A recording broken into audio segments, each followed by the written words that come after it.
इसने पहले तोते की पोटी ढूंढकर इसे अपने जख्मों पर लगाया। देखते ही देखते इसके सारे जख्म बिल्कुल ठीक होने लगे। तंदुरुस्त होने के बाद वो चल पड़ा। एक शहर में पहुंचा। इस शहर में इसने लोगों से पूछ इस बादशाह के मतलब मालूमात हासिल की जिसकी शहजादी पर त्यो आशिक हुआ था।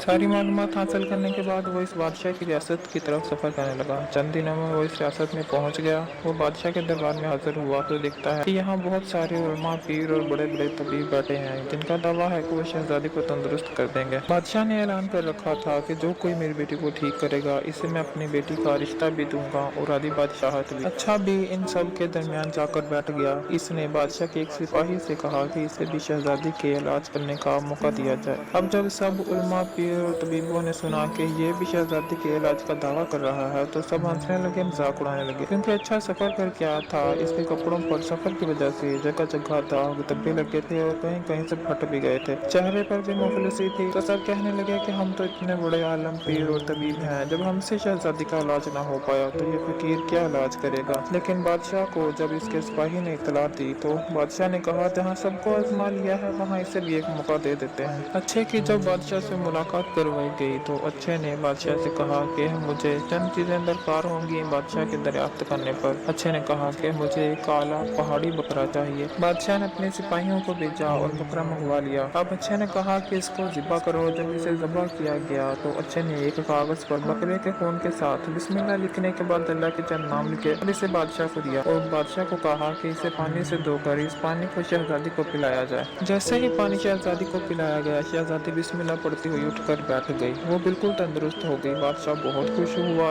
अच्छे की वाह वाह होने लगी। जो लोग अच्छे का मजाक उड़ा रहे थे अब शर्मिंदा नजर आने लगे। बादशाह ने अच्छे को अपने पास बुलाया और इसका बहुत शुक्रिया अदा किया। बादशाह ने बड़े धूमधाम से अपनी बेटी को अच्छे के साथ रुखसत किया और इसे बहुत सारा माल और दौलत भी दिया। अच्छा शहजादी के साथ एक महल में रहने लगा।